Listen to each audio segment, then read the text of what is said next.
할렐루야. 우리 가운데서 선한 일을 행하시는 여호와 하나님을 찬양합니다. 참으로 감사하게 우리는 또 한 주를 이기고 승리했기 때문에 오늘 이 시간 이 자리에 건강한 모습으로 서로를 보게 된 줄 믿습니다. 그러므로 이 시간 하나님의 말씀을 등에 업고 힘과 능력을 얻어가시는 복된 주일이 되시기를 주님의 이름으로 축원드립니다. 저는 오늘 데살로니가전서 5장 12절에서 18절까지의 말씀을 중심으로 우리를 향하신 하나님의 뜻이라는 제목을 가지고 은혜를 나누고자 합니다. 요즘 초미세먼지가 극성이죠. 그래서 숨쉬기조차 정말 어려운 시대를 우리는 보내고 있습니다. 우리나라는 비록 땅덩어리가 굉장히 작은 나라지만 하나님의 은혜로 얼마나 하나님께서 아름답게 창조하신 나라인지 모릅니다. 삼면이 바다로 둘러싸여 있고 또 우리나라의 약 70% 이상이 산지로 이루어져 있을 만큼 공기 좋고 산 좋고 물 좋은 나라다라는 말을 우리나라는 많이 듣고 있었습니다. 게다가 우리나라는 이 사계절이 뚜렷한 나라로도 굉장히 유명한데요. 언제부턴가 이런 자랑이 무색할 정도로 또 이 나라의 대기 오염과 환경 오염으로 인해서 이 대기의 공기조차 마음대로 들여 마시지 못하는 실정에 이르렀습니다. 사계절도 점차 사라지고 있고 여름과 겨울이 극단적으로 추운 나라로 변질이 되고 있죠. 이것은 모두 하나님께서 만드신 아름다운 자연의 세계를 무차별적으로 훼손시킨 인간의 죄의 결과라고 볼 수 있습니다. 하나님께서 이 땅을 말씀으로 창조하셨을 때는 분명히 공기의 오염도 없었고 환경의 오염도 없었고 물의 오염도 없었잖아요. 근데 인간이 가장 먹고 마시고 누리기 합당하게 하나님께서 창조해 주셨지만 인간의 무지와 욕심이 이기심이 결국 거저받은 이 자연의 생태계를 파괴시킴으로 스스로 살아갈 수 없는 나라를 만들어내고 있다는 것입니다. 이대로 가다가는 우리가 산소통을 끼고 다니면서 살아가야 될지도 모릅니다.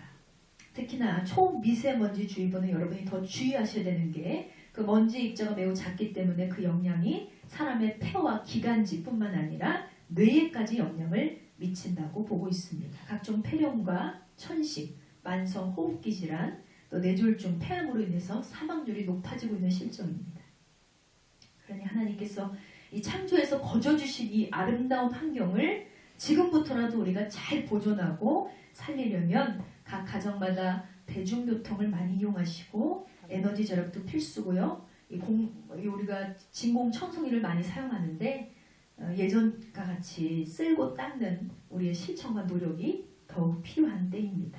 또한 미세먼지가 많은 날에는 물을 많이 마시고 미역이나 다시마, 생강이나 도라지 이런 것들을 많이 섭취하시는 것이 노폐물 배출에 굉장히 도움이 된다고 하니까 여러분 참고하셔서 언제나 영육간에 강건하게 지내시기를 주님의 이름으로 축원드립니다. 아멘. 여러분 이렇듯이 사람이 살아가는 데 있어서 꼭 필요한 이 자연까지도 파괴가 된다면 사람까지도 다 망가지게 되어 있어요. 자연이 파괴되면 환경이 파괴되면 우리도 망가지게 되어 있고 살아갈 수 없게 되어 있는 것입니다. 마찬가지로 하나님께서 우리를 인간 자체를 어떻게 만드신다 했어요. 하나님의 형상으로 창조해 주셨습니다. 그런데 하나님의 형상대로 지음받은 인간이 그 형상으로부터 벗어나게 된다면 어떻게 될까요? 사람은 언젠가는 다 무너지게 되어 있다는 것입니다. 그러므로 우리에게는 꼭 예수 그리스도가 필요함을 기억하시고 오늘도 하나님의 말씀으로 단단하게 무장하셔서 내 영을 지켜내시기 바랍니다. 아멘. 그렇게 말씀으로 무장하고 또 무장하셔서 절대로 우리를 위협하는 원수 마귀에게 공격당하지 마시고 반드시 이기고 승리하는 참된 그리스도인들이 되시기를 주님의 이름으로 축원드립니다. 본 말씀은요. 예수님의 재림을 기다리는 성도의 삶이란 여러 면에서 불신자와 구별된 삶을 살아야 한다고 말하고 있습니다. 또 공동체에서는 영적 지도자를 존경해야 할 것이고 사랑해야 할 것이고 또 관계적으로는 형제들끼리 또 사랑과 겸손으로 서로 화평을 이루라는 것입니다. 아멘. 또 성도의 생활에 있어서 늘 기쁨과 기도와 감사가 넘쳐나야 한다고 성경은 권면하고 있는 것입니다. 그러므로 예수님의 십자가의 은혜로 구속함을 입은 성도는 늘 깨어서 예수님과 함께 살아가기를 노력해야 될 줄 믿습니다. 자, 오늘 말씀을 중심으로 깨달음 주시는 첫 번째 메시지는 착한 마음으로 아름다운 성도가 되자입니다. 다 같이 선포합니다. 착한 마음으로 아름다운 성도가 되자. 아멘. 여러분, 이 데살로니가 전서에서 사도 바울은요, 예수님의 재림에 대한 생각을 아주 강력하게 피력하고 있습니다. 그는 예수님이 다시 오신다고 약속을 주셨는데 그 약속이 아주 빠른 시일 내에 이루어질 것이라고 확신하고 있었습니다. 그렇기 때문에 그는 성도들에게 아주 강력한 어조로 주님의 오심을 기다리면서 주님의 뜻에 합당한 삶을 살아야 한다고 촉구하고 있는 것입니다. 자, 13절에 보면 사랑 안에서 가장 귀히 여기며 너희끼리 화목하라 이렇게 말씀하고 있습니다. 또 14절에 모든 사람에게 오래 참으라. 15절 말씀에 항상 선을 따르라 이렇게 말씀합니다. 아멘. 여러분, 어찌 보면 착하게 산다는 것은요, 이 모든 것이 다 내포된 삶이 아닌가 이런 생각이 듭니다. 항상 사랑이 넘치고 남을 귀히 여길 줄 아는 사람이 악의 다툼이 있을까요? 사람들과 다투고 싸우고 으르렁거리고 살까요? 그렇지 않겠죠. 핀잔도 조롱도 판단도 없이 그저 사람을 귀히 여기는 사람에게 어찌 다툼이 있을 수 있겠습니까? 당연히 그 사람은 누구를 만나든지 누구를 대하든지 화목하게 할 것입니다. 또한 게으른 자에게는 힘을 주고 마음이 약한 자들을 격려해줘요. 또 힘이 없는 자에게는 왜 그렇게 힘이 없냐고 탓하는 것이 아니라 붙잡아주고 나보다 부족하고 연약한 자에게 늘 인내하고 참아주는 것입니다. 그러니 그 속에서 얼마나 선한 열매가 맺어지겠습니까? 사람은 꼭 나에게 잘못한 사람에게 분을 내고 화를 내는 존재인데 누구에게든지 악을 악으로 갚는 것이 아니라 모든 사람을 대할 때에 선으로 대한다고 한번 생각을 해보세요. 우리는 이 말씀을 새기며 깊은 반성을 하게 되길 원합니다. 여러분, 이런 삶이야말로 진정 천사와 같은 삶, 성도의 삶, 예수님을 닮은 성도의 삶임을 믿으시기 바랍니다.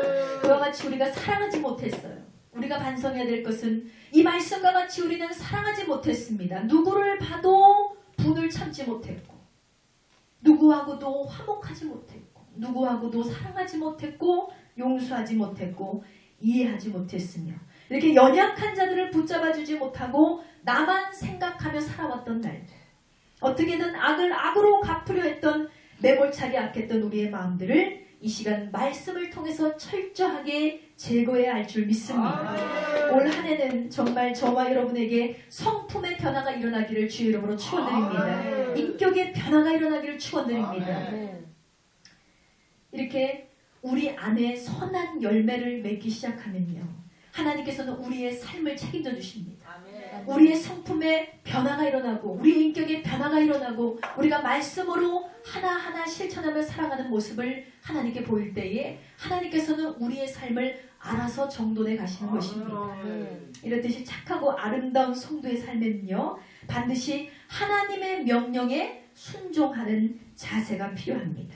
오늘 하나님께서 우리에게 권면하신 메시지가 데살로니가 전서 5장 16절 말씀을 통해서 또 한 번 주어집니다. 항상 기뻐하라 하셨습니다. 여러분, 하나님의 말씀은요, 기뻐할 수 있는 환경에서만 기뻐하라는 말씀이 아닙니다. 비록 기뻐할 수 없는 환경이라 할지라도 기뻐해야 된다는 것이 하나님의 명령입니다. 여러분, 당시 로마 제국 사회에서 예수님을 믿는다고 하는 것은요, 스스로 자처해서 자살을 시도하는 행위라도 같았습니다. 왜냐하면 예수를 믿으면 죽이니까. 로마 황제가 우상이 되어 있고 신격화되어 있는 시대였습니다. 왕의 명령을 하나님의 명령보다 더 떠받들던 시대였으니 이 로마 황제가 예수님이 진정 하나님이심을 알 턱이 있겠습니다. 모든 주권은 다 황제에게 있어요. 그러니 예수를 믿는 자들을 죄다 처형하고요, 그럼에도 불구하고 정말 많은 그리스도인들이 그 고난을 자처하면서 예수님을 믿었다는 것입니다. 오늘날 우리가 예수님을 믿는 것과 정말 다르지 않습니다. 우리는 누가 예수님을 믿는다고 박해하고 옥에 가두고 죽이지 않잖아요. 그러니 당시 이 사도 바울이 이 말씀을 전했을 때에는요, 항상 기뻐하라. 이 하나님의 명령을 선포했을 때에는 시대적 상황이 이토록 어려웠다는 것입니다. 예수를 믿으면 죽임을 당하는 시대, 그렇지만 너희는 기뻐하라는 거예요. 그러한 일을 만나든지 너희는 기뻐하라는 것입니다. 여러분, 과연 이러한 고난 속에서 우리는 기쁨을 소유할 수 있을까요? 그러나 예수 그리스도 안에 있는 것만이 이것을 가능하게 한다는 사실을 기억하시기 바랍니다. 예수 그리스도 안에 예수님과 함께 우리의 인격이 결합되고, 예수님과 함께 우리의 마음과 뜻과 정성이 연합되고, 예수님과 함께 동행하는 삶을 살아갈 때 우리는 진정한 기쁨을 누리게 될 줄 믿습니다.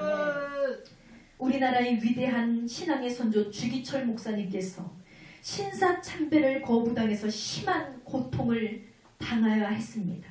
그러나 그분께서 말씀하시기를, 나는 그 극악한 고문 중에 있을 때 단 한 번도 기쁨을 잃어본 적이 없다, 이렇게 말씀하셨어요. 예수님을 주로 시인하고 예수님을 내 아버지로 시인하는 순간 고문이 시작됐어요. 예수님을 거부하고 예수님을 거절하고 하나님을 모독하면 그분은 살 수 있었습니다. 풀려날 수 있었습니다. 그러나 그분은 그 고문 속에서 단 한 번도 기쁨을 잃어본 적이 없다고 이렇게 말씀하고 계시는 것입니다. 사랑하는 성도 여러분, 우리에게도 그와 같은 동일한 기쁨이 일어나게 되기를 예수님의 이름으로 축원드립니다. 하박국 선지자는 이렇게 말씀합니다. 3장 17절로 19절 말씀에, 비록 무화과 나무가 무성하지 못하고 포도나무에 열매가 없으며 감람나무에 소출이 없고 밭에는 식물이 없고 우리에게 양이 없으며 외양강에 소가 없을지라도 나는 여호와로 인하여 기뻐하며 나의 구원의 하나님으로 인하여 기뻐하리로다. 주 여호와는 나의 하나님이시라. 나의 발이 사슴과 같이 되사 나로 나의 높은 곳에 다니게 하시는도다 했습니다. 할렐루야. 비록 우리의 삶에 열매가 없을지라도, 비록 우리의 삶에 기쁨이 없을지라도, 비록 나의 마음에 유익이 없을지라도 저는 어떻게 얘기하고 있습니까? 기뻐하라고 말씀하고 있어요. 기뻐하라고. 여러분, 우리가 항상 기뻐야 하면 우리의 힘이고 도움이시고 인도하시고 전능하신 하나님이 우리와 함께 하심을 기억하시기 바랍니다. 우리는 하나님께 속한 성도로서 날마다 예수 안에서 사는 인생임을 기억하시기 바랍니다. 그러므로 하나님께 속한 사람들의 속성은요, 항상 진실해야 됩니다. 항상 의로워야 됩니다. 항상 정직해야 됩니다. 항상 우리는 착해야 하는 것입니다. 절대로 우리는 남을 속이는 자가 돼서는 안 됩니다. 언제나 모범이 되고 착한 모습으로 빛과 소금의 역할을 감당해야 하며 하나님의 뜻대로 살기를 작정하고 그렇게 살아가게 될 때 우리는 진정한 기쁨을 누리게 될 줄 믿습니다. 이렇게 기쁨이 충만한 사람은요, 매사의 모든 일을 옳게 판단할 수 있는 지혜가 생깁니다. 정신적인 건강까지 소유할 수 있게 되는 것입니다. 여러분, 정신병에 걸린 사람이 올바른 판단을 할 수 있을까요? 우울증에 걸려서 의욕을 상실하고 무기력하게 먹고 자는 데만 세월을 소비하는 사람이 있습니다. 그가 과연 어떤 일을 만난다 할지라도 올바른 판단을 할 수 있을까요? 지혜로운 판단을 할 수 있을까요? 절대로 할 수 없습니다. 사리 분별을 할 수 없고요. 지혜로운 판단을 할 수 없는 것입니다. 매사가 비판적이고 부정적이기 때문에 그렇습니다. 왜 그렇습니까? 기쁨이 없는 삶을 살아가다 보니 그는 정신이 건강하지 못한 것입니다. 그러므로 예수님을 꼭 붙잡고 항상 기쁨으로 풍성한 삶을 누리시기를 축원드립니다. 그러나 그렇게 언제나 매사의 기쁨을 우리가 어떻게 소유할 수 있을까요? 매사에 하나님은 우리 보러 기뻐하라 하셨어요. 날마다 기뻐하라 하셨어요. 무슨 일을 만나든지 기뻐하라 하셨습니다. 어떻게 할 수 있을까요? 내 스스로는 할 수 없습니다. 예수님과 함께라면 우리는 반드시 해내게 될 줄 믿습니다. 내 육체와 영혼을 가지고는 절대로 스스로 기뻐할 수 없습니다. 예수님이 나와 함께 하셔야 우리는 언제나 기쁨이 넘치는 삶을 살아가게 되는 것입니다. 그러므로 우리가 착하고 의로운 성도, 바르고 올바른 성도가 되기 위해서는, 아름다운 성도가 되기 위해서는 날마다 주님과 동행하는 삶을 살아가시기를 주님의 이름으로 축원드립니다. 자, 오늘 말씀을 중심으로 깨달음 주시는 두 번째 메시지는 하나님 찾기를 쉬지 말라입니다. 다 같이 선포합니다. 하나님 찾기를 쉬지 말라. 아멘. 여러분, 늘 우리는 하나님을 찾고 찾아야 될 줄 믿습니다. 하나님은 찾는 자를 만나주신다고 약속하셨습니다. 오늘 17절 말씀에 보면 쉬지 말고 기도하라 이렇게 명령하십니다. 여러분, 사람이 숨을 쉬지 않으면 어떻게 됩니까? 숨을 쉬지 않은 사람은 이미 죽은 송장과도 같습니다. 이처럼 하나님의 백성이 된 성도가 기도를 하지 않는다면 어떻게 될까요? 영적으로 죽고 마는 것입니다. 성도란 반드시 기도를 통해서 하나님과 소통하고 기도를 통해서 하나님의 뜻을 이루고 기도함으로 응답의 열매를 소유할 수 있어야 합니다. 그러므로 저와 여러분은 반드시 쉬지 않고 기도하는 백성이 되기를 주님의 이름으로 축원드립니다. 우리가 기도하는 것은요, 하나님을 내 편으로 끌어들이는 것이 아닙니다. 우리가 하나님 편에 서기 위해서 우리가 기도하는 것입니다. 나는 내 앞길을 알지 못해요. 나는 내 한 치 앞도 내다볼 수 없습니다. 그러나 하나님께서는 내 삶을 주관하시고 계획하신 분이기 때문에 그분의 뜻을 알기 위해서 우리는 기도하는 것입니다. 어떤 사람들은, 아니 대부분의 크리스천들은요, 기도는 응답을 받기 위한 수단이다 이렇게 생각하고 있습니다. 물론 전혀 틀린 말은 아닙니다. 분명히 하나님께서는 우리의 기도를 받으시고 그에 따르는 응답을 주시기 때문입니다. 그러나 그러다 보니까 많은 그리스도인들이 기도를 수단으로 여기는 경우가 있습니다. 내가 필요할 때, 내가 소원이 생겼을 때만 예수님께 기도를 하는 거예요. 바로 그게 문제가 됩니다. 한 가족이 있습니다. 그 가족은 엄마 아빠가 있고 아이들이 있어요. 이 아이들이 평소에는 일체 부모와 대화를 하지 않습니다. 아버지가 불러도 대답이 없고 어머니가 불러도 대답을 하지 않습니다. 오히려 쳐다보지도 않아요. 그러다가 이 딸이 운동화를 살 때가 됐어요. 어머니를 찾기 시작합니다. 이 아들이 학원비를 낼 때가 됐어요. 아버지를 찾기 시작합니다. 여러분, 생각해 보세요. 아무리 자식이라 해도 얼마나 얄미울까요? 평상시엔 쳐다도 보지 않고 대답도 없던 자식들이 무엇을 살 때가 되고 필요할 때가 되니까 부모를 찾는 거예요. 이것이 과연 제대로 된 가족의 모습이라고 생각하십니까? 과연 여러분은 하나님과의 관계가 어떻게 되십니까? 하나님은 내 아버지가 되시고 우리는 그분의 자녀입니다. 그런데 내가 하나님께 필요할 때만 기도를 하는 거예요. 필요할 때만 작정을 하고 필요할 때만 하나님을 찾습니다. 하나님의 입장에서 여러분 생각해 보세요. 이것은 진정한 자녀의 모습이 아니라는 거예요. 그것은 일종의 거래이고 계약관계이자 이익만을 바라보는 악인의 모습인 것입니다. 결국 성도가 기도를 멈춘다는 것은요, 하나님의 부르심에 응답하지 않는 자녀의 모습과 같습니다. 하나님을 찾지도 쳐다보지도 않는 교만한 행위라는 것을 여러분 꼭 기억하시기 바랍니다. 그러므로 기도의 사람은 겸손의 사람이요 순종의 사람이요, 기도의 사람은 효자가 되는 거예요. 아멘. 하나님을 찾고 찾는 자, 아멘. 날마다 하나님과 동행하기를 원하는 자, 날마다 내 아버지께 말을 시키는 자녀, 아멘. 하나님의 뜻을 알고 그의 뜻대로 사는 자는 쉬지 않고 기도함으로 성령의 놀라운 역사가 있게 되며 그럴 때 하나님의 뜻에 이끌려가게 되고 하나님의 능력을 힘입어서 놀라운 기도의 응답으로 하나님께 영광을 돌리게 될 줄 믿습니다. 사무엘상 12장 23절 말씀에 나는 너희를 위하여 기도하기를 쉬는 죄를 여호와 앞에 결단코 범치 아니하고 선하고 의로운 도로 너희를 가르칠 것인즉 이렇게 말씀합니다. 사랑하는 성도 여러분, 여러분은 얼마나 기도의 생활을 하고 계십니까? 여러분은 하나님의 나라를 위해서 얼마나 기도하십니까? 여러분은 여러분이 밟고 있는 이 땅을 위해서, 대한민국을 위해서 얼마나 기도하십니까?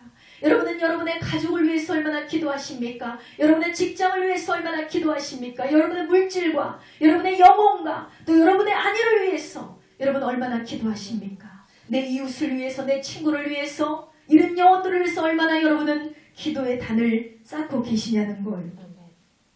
어려울 때만 다급하게 찾는 것이 기도가 아닙니다.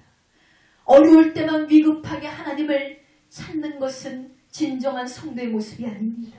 어떠한 어려움이 다가와도, 어떠한 기쁨이 나를 사로잡아도 앉으나 서나 기도해야 할 것이고 우리는 날마다 기도로 하나님과의 대화를 요청해야 될 줄 믿습니다.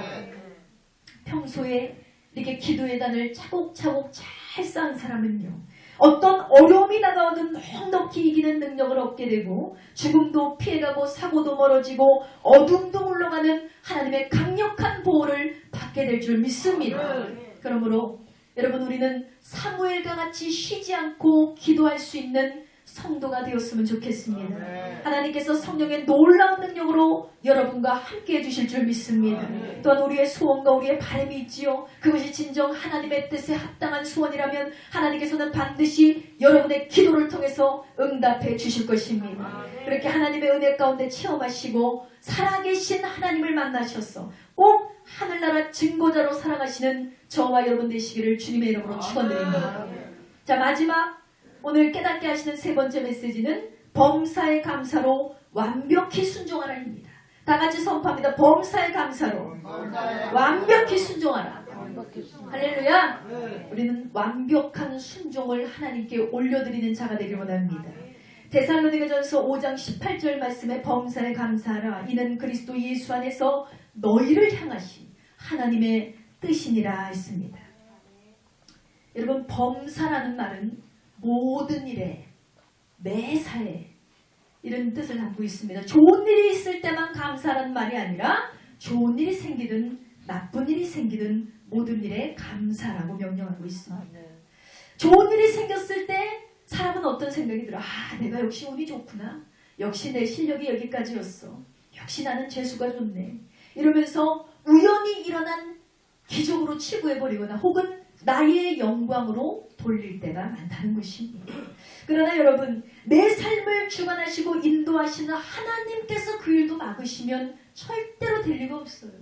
하나님께서 불어내시면 절대로 움직이지 않을 것이 없습니다. 모든 것이 날아가 버리고 마는 거예요. 그러니 내 삶을 주관하시고 인도하시는 하나님의 역사임을 믿고 그 모든 영광을 아버지께 돌려야 한다는 것입니다. 그렇게 감사할 때 감사할 줄 아는 사람에게는 하나님께서 반드시 더 좋은 일로 풍성하게 채워주실 줄 믿습니다. 우리도 누군가에게 선물을 했을 때 혹은 은혜를 베풀었을 때 상대로부터 너무나 감사합니다, 고맙습니다, 당신 때문에 행복합니다, 즐겁습니다, 이렇게 감사하는 모습을 보면 어떻습니까? 더 해주고 싶고 또 해줘야겠다 이런 마음이 들지 않습니까? 그런데 밥을 사줘도 시큰둥하고 선물을 사줘도 시큰둥하고 도움을 줘도 인사가 없는 사람이 있어요. 이런 사람 보면 여러분 어떤 마음이 드십니까? 왠지 괘씸하고 얄미운 생각이 들어요. 저렇게 도와줘도 감사한 줄 모르네. 저렇게 베풀어줘도 감사한 줄 모르네. 그러니 얘들 다시는 해주지 말아야지. 이런 생각이 드는 것입니다. 그러므로 하나님의 마음을 잘 관찰하시기 바랍니다. 하나님께서도 감사하는 자를 더 도우시며 감사하는 자에게 더 많은 감사가 터져나오도록 열매 맺어주실 줄 믿습니다. 또한 나쁜 일이 일어났을 때 하는 감사란, 이것은 정말 성도에게 필요한 감사지만 쉽지 않습니다.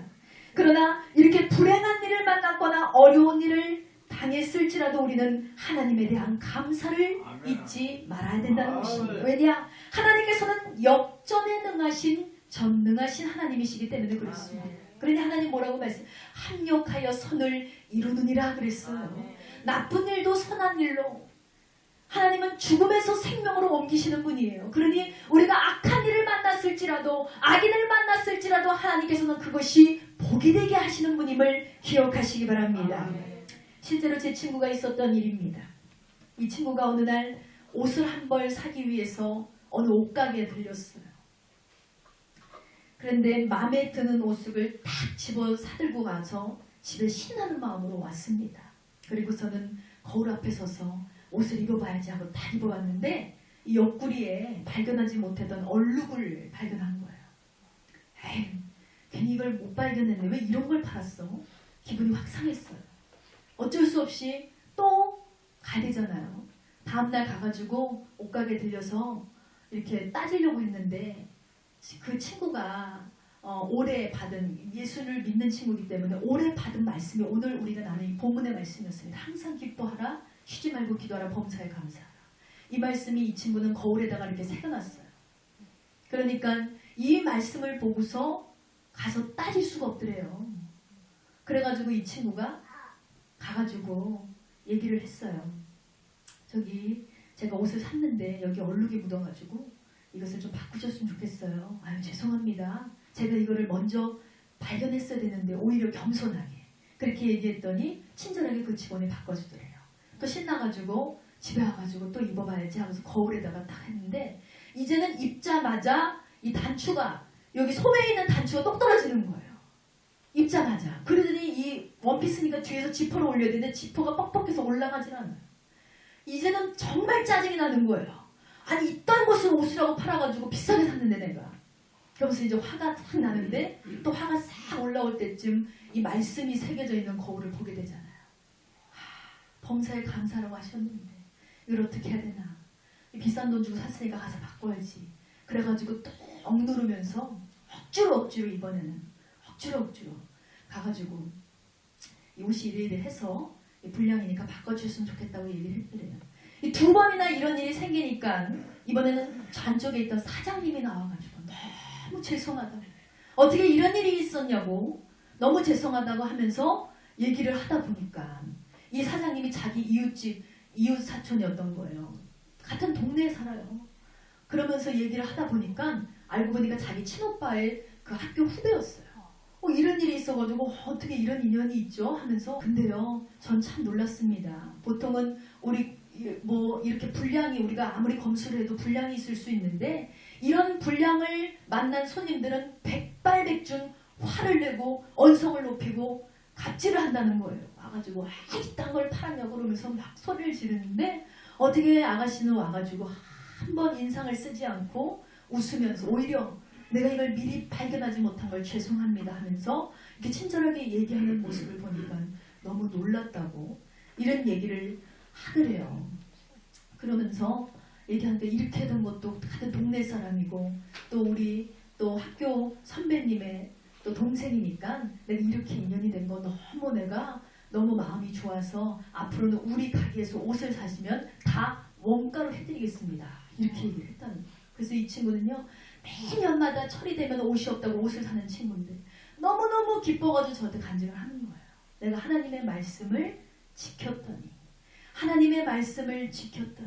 이 짜증이 치솟고 머리가 거꾸로 솟는데 그것을 억누르고 하나님의 말씀대로 감사하고 겸손했더니 하나님께서 나에게 은혜를 주사 다른 사람에게는 아무것도 아닌 일일지 몰라도 나같이 옷 좋아하고 매년 옷을 사야 되는 애에게는 이렇게 원가로 옷을 살 수 있는 기회가 있으니 이것은 참 은혜라고 그런 간증을 듣게 되었습니다. 여러분 정말 그런 것입니다. 하나님의 역사는 이렇게 소소한 우리의 일상에서도 일어날 수 있다는 것입니다. 이렇듯 감사는요 더 많은 좋은 일을 불러오는 하나님의 축복의 통로임을 여러분 잊지 마시기 바랍니다. 이 친구가 다른 사람하고 똑같이 짜증을 내고 평소와 똑같이 화를 내면서 갑질을 했더라면 절대로 앞으로의 그 원가로 옷을 살 수 있는 기회가 없었을 것입니다. 마찬가지죠. 나쁜 일이 생겼지만 하나님께서는 반드시 합력하여 선을 이루어 주시는 분임을 여러분 기억하시고 언제나 매사에 감사와 영광을 돌리시기 바랍니다. 자, 말씀의 결론을 맺기 원합니다. 사랑하는 성도 여러분, 오늘의 말씀은 다시 오실 예수님을 맞이하며 재림을 준비해야 할 성도들이 주님 오실 날을 준비하지 않는 모습을 보고 사도 바울이 안타까운 마음으로 권면을 하고 있는 것입니다. 사도 바울은 이렇게 말씀합니다. 너희가 이 시기를 알거니와 자다가 깰 때가 벌써 되었도다 그랬어요. 예수를 믿고 구원을 받았다고 하는 자들이 하루 이틀, 한 달, 두 달, 한 해, 두 해를 맞이하면서 자기 자신이 자고 있다는 사실조차 모르고 있다는 것입니다. 이러한 사실의 구체적인 모습은 죄악을 벗어버리지 않고 그냥 산다는 데 있어요. 우리의 옛사람의 모습을 벗어버리지 않고 그냥 산다는 데 있습니다. 즉 방탕과 술 취함과 음란과 호색과 쟁투와 시기 그리고 하나님의 말씀을 의로 새기지 않으며 그 명령에 순종하지 않는 모습이 바로 우리의 모습이라는 것입니다. 그러다가 예수님이 오신다면 여러분 우리는 어떻게 해야 될까요? 우리가 하나님의 명령에 순종하는 것은요 여러분 단순히 복을 받기 위함이 아닙니다. 하나님의 명령에 순종하는 최종의 목적은 거저받은 구원에 대한 완성을 이루기 위함임을 기억하시기 바랍니다. 그러므로 성도는 처음 예수님을 믿었을 때 그리스도의 옷을 계속적으로 입고 살아갈 줄 믿습니다. 그때부터 육신과 함께 육신과 우리의 정욕을 십자가에 딱 못 박고 이제는 내가 사는 것이 아니요 예수를 위해서 살고 예수와 함께 사는 인생임을 우리는 철저히 기억해야 할 것입니다. 그러므로 하나님의 뜻대로 살기를 원하신다면 오늘 이 시간부터 인내하시고 또 범사에 감사하시고 항상 기뻐하시고 언제나 즐거움을 나누시는 그런 신앙생활을 하시기 바랍니다. 또한 올해 한 해 하나님 앞에서 인정받고 풍성한 복을 누리기를 원하신다면 하나님의 손길과 능력을 바라보며 날마다 기쁨과 감사로 살아가시는 저와 여러분 되시기를 주님의 이름으로 축원드립니다. 이 시간 다 같이 기도하기 원합니다. 하나님 앞에 간절히 기도할 때 하나님 이 말씀 우리 정말 수백 번 수천 번을 들은 말씀이지만 하나님의 명령, 이 단순한 명령 항상 기뻐하라 쉬지 말고 기도하라 범사에 감사하라는 이 명령 난 단 한 번도 지키며 살아간 적이 없습니다. 단 한시도 내가 하나님의 명령을 기억하며 산 적이 없습니다. 이렇게 불쌍한 우리 연약한 우리를 용서하여 주셔서 이제는 매사에 기뻐하고 어떤 일을 만나든지 기뻐하고 범사에 감사하며 기도를 쉬지 않는 그러한 믿음의 성도로 설 수 있게 해달라고 이 시간 주여 삼창하시고 기도하시겠습니다.